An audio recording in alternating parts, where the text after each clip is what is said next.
That'll be $23. Right, there's your change. Have a nice trip. Oh, I'll just get your bags out of the boot. Thank you very much. Now, George, let's find the check-in desk. Yes, but with all the changes they have made here at the airport, I'm not sure where the check-in desk is. I know, it's strange, isn't it? Why don't we ask for help? Good idea. What about that man sitting down over there? Which one? The one with the hat on and in the trolley? No, the one with the uniform behind the table. I'll ask him. Excuse me, could you tell me where the check-in desk for France Air is, please? Oh, let me think. The best way to get there would be to turn left at the end there, where the cafe is, and then go straight ahead until you're opposite the departure gates entrance. Oh, no, sorry. It might be quicker to turn right as soon as you get past the cafe, and keep going along the corridor until you come to the sliding doors at the end. On the left. Yes, that's it.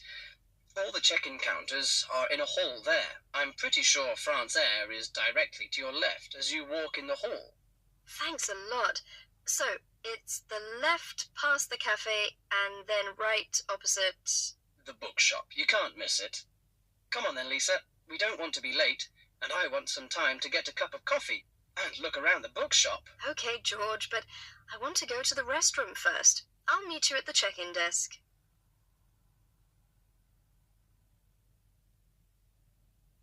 Before you hear the rest of the conversation, you have some time to look at questions 4 to 10.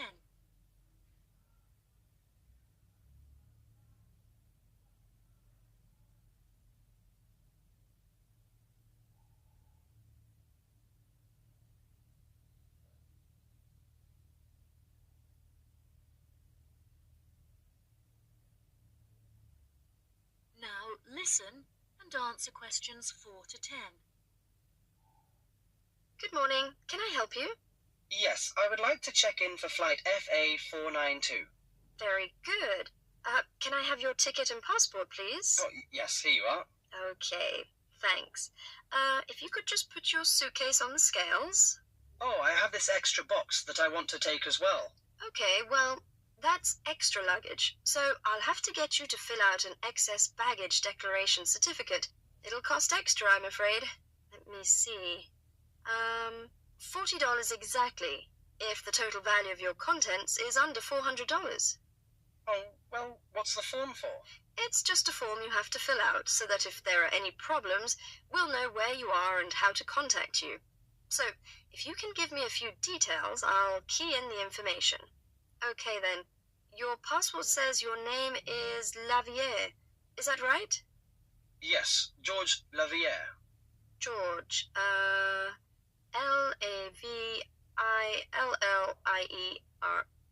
Good. Now, nationality. French? No, wait a minute. It's a Swiss passport. Well, yes, I live in France, but I was born in Switzerland. Swiss. Very good. Flight number FA492. Destination is... Paris. Are you connecting with any other flight in Paris, or will you be staying there? I'm spending my vacation in Paris. Well, Sèvres, just outside Paris. Okay. So what's the phone number there? Let me think. The country code for France is 33, and the number is 198614537. Right, so that's 331-9861-4537. Yes, that's it. And can you tell me briefly what you have in the box? Well, there are some books, just university textbooks from last semester, some clothes, and, my computer discs. Okay, thank you.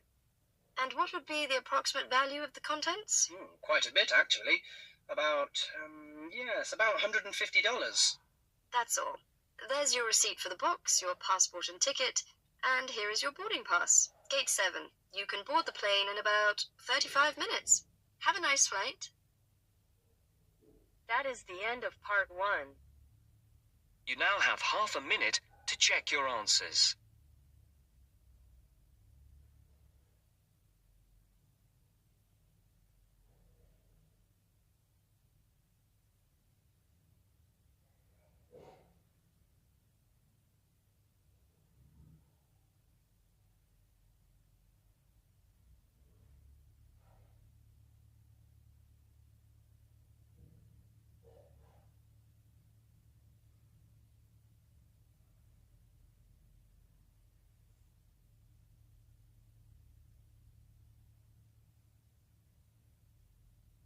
Now turns to part 2.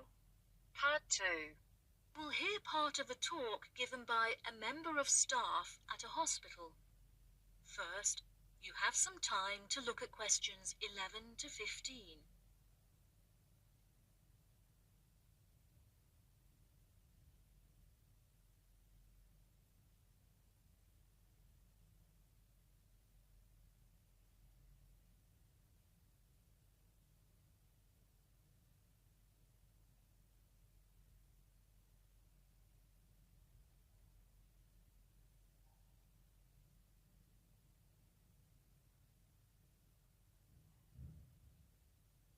Now listen carefully and answer questions 11 to 15.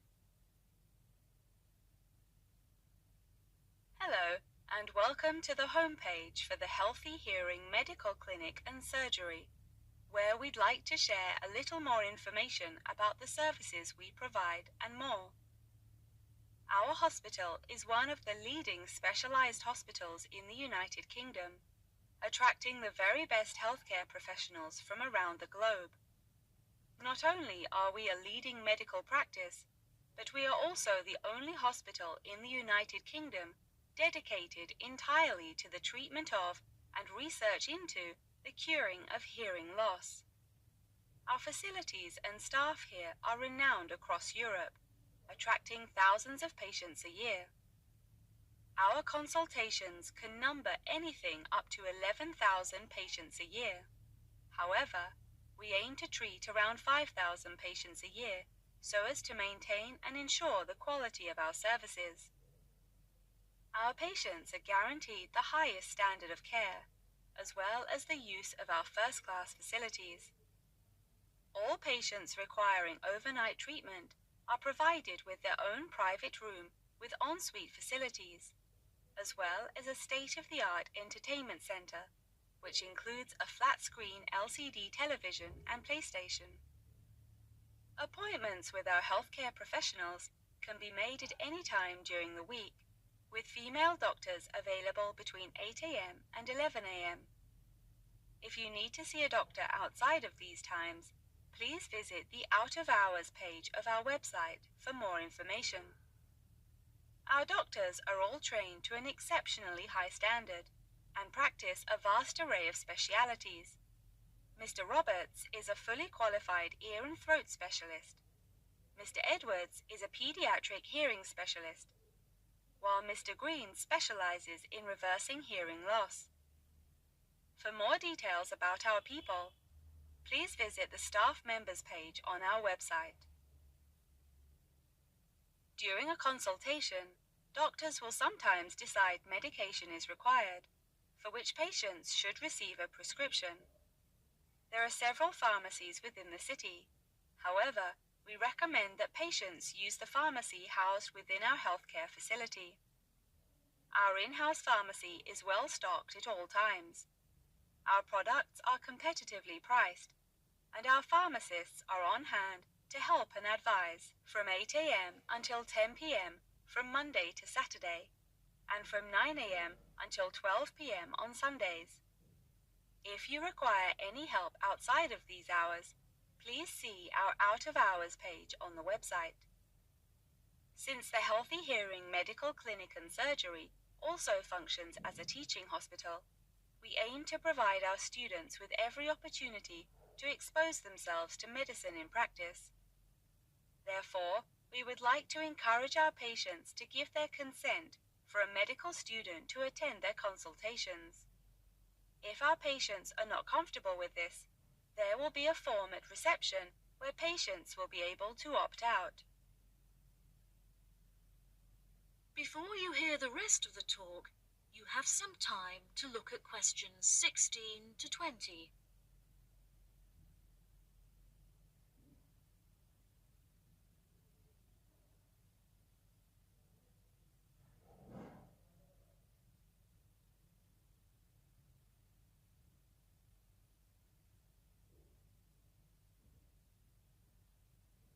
Now listen and answer questions 16 to 20. Now, please look at the map I've given you of the Healthy Hearing Medical Clinic and Surgery. For those not familiar with our practice, reception can be found through the main door at the end of the corridor. If your consultation is booked with Mr. Green, you need to go through the main door and turn right by the nurse's desk, and his office is at the end of the corridor on your left-hand side. If you need to alter any of your personal details, please visit our secretary at the Office for Medical Records, which you will find next to the therapy room. If you're awaiting surgery, please first check in with reception before taking the first door on the right after you enter the clinic. Finally, in the event that you feel disappointed with any of the services we have provided, or have any further questions, please locate our manager's office, which can be found near the Office for Medical Records and between two closets. If you have any more questions about the Healthy Hearing Medical Clinic and Surgery, please do not hesitate to contact us on 01256 111 111. That is the end of part 2. You now have half a minute to check your answers.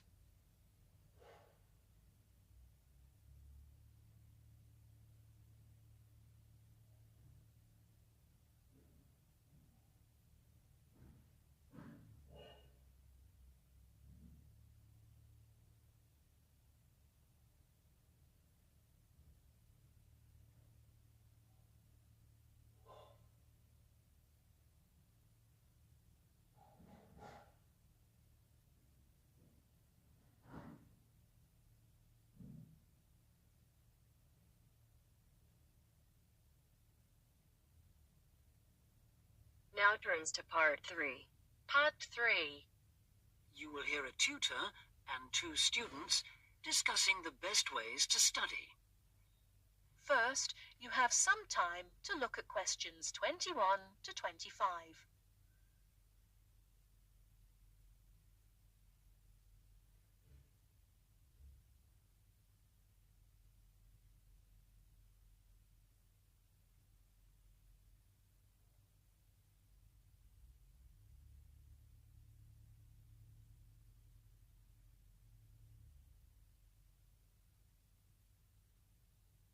Now, listen carefully and answer questions 21 to 25.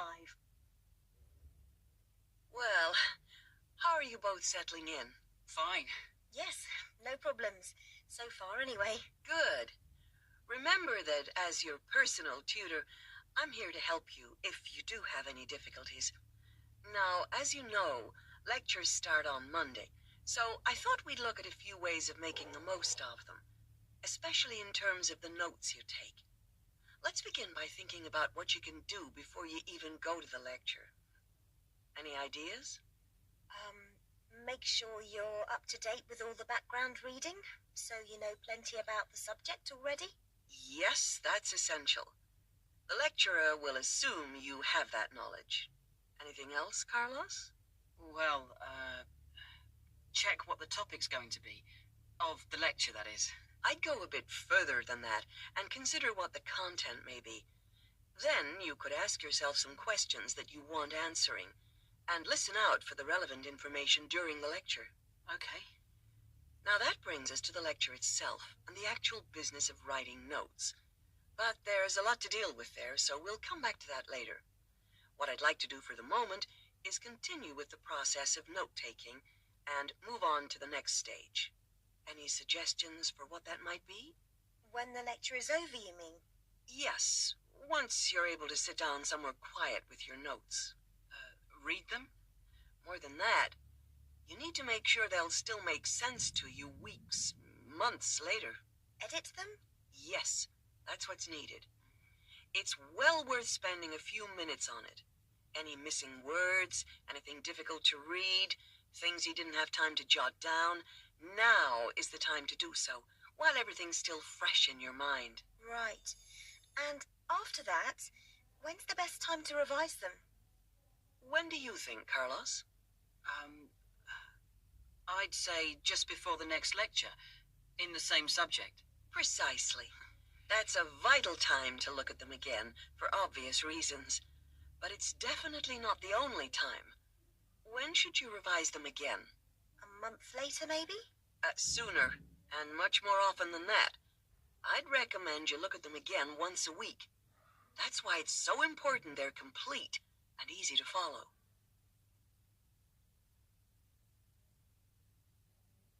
Before you hear the rest of the talk, you have some time to look at questions 26 to 30.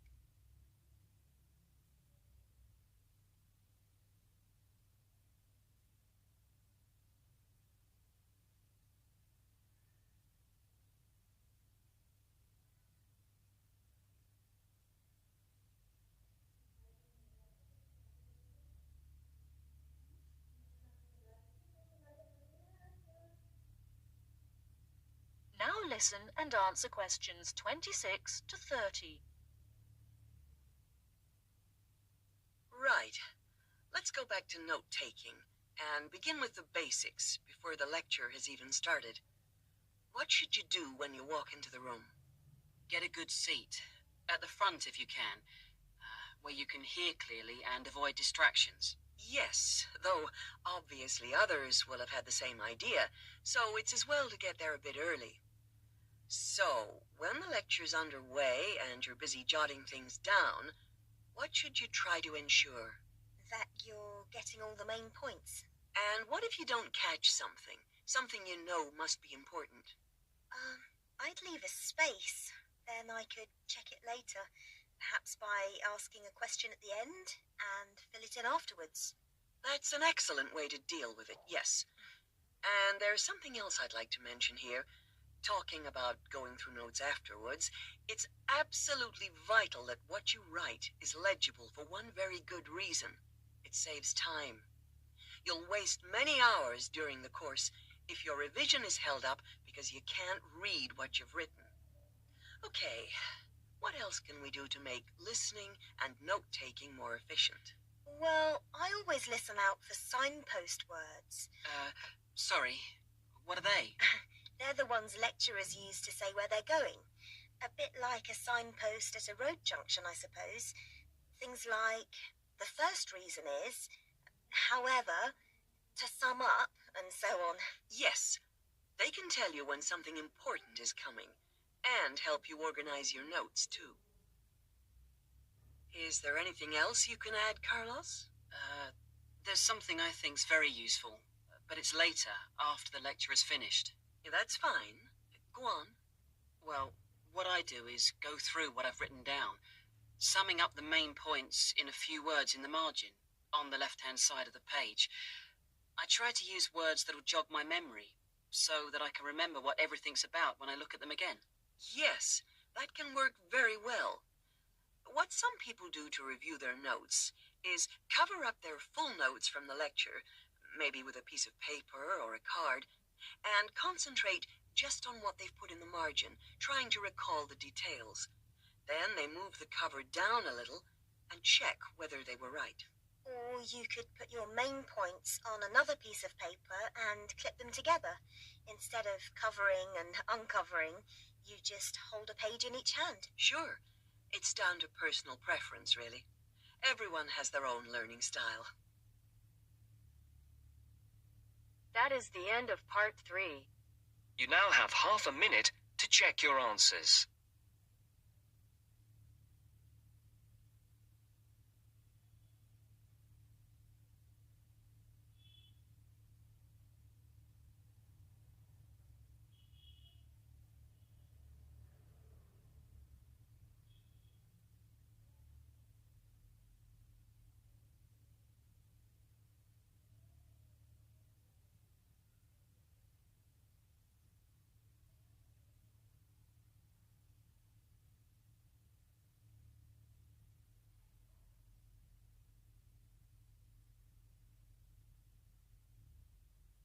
Now turns to part 4.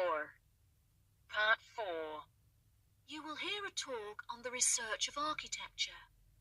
First, you have some time to look at questions 31 to 40.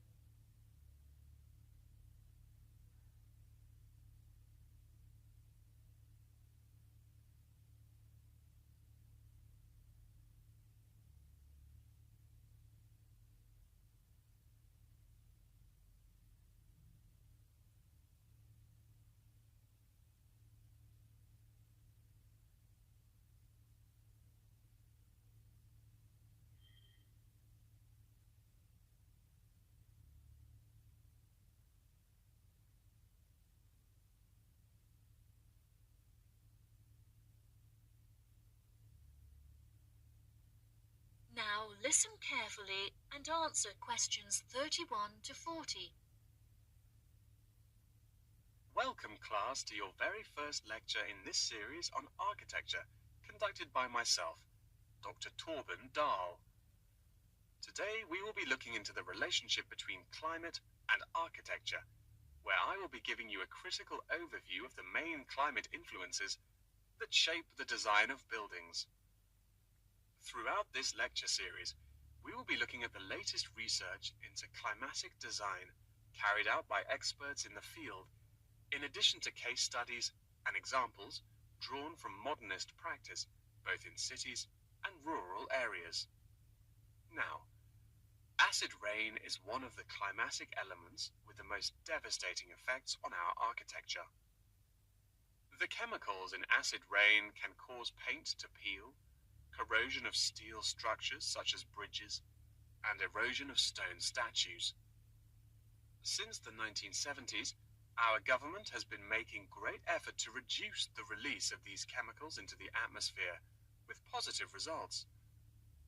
Private organizations have also been raising awareness and funds, and recently received a huge donation from the bank. It is interesting to look at the studies that have been carried out into the effects of acid rain at varying altitudes. Research has shown that there are lower levels of acid in the damaging pollutants at higher altitudes, meaning that skyscrapers are much less vulnerable to the negative effects, as they are exposed to acid rain with far lower levels of damaging pollutants. Recently, the ALTA project was founded to carry out further research into acid rain. This project is directed towards studying the effects of acid rain on old, traditional buildings of stone construction that are vulnerable to damage caused by acid rain. Masonry is particularly vulnerable, as it is easily corroded and weakened by the acidic chemicals. It is imperative that we protect these buildings, as they are valuable examples of our history and culture.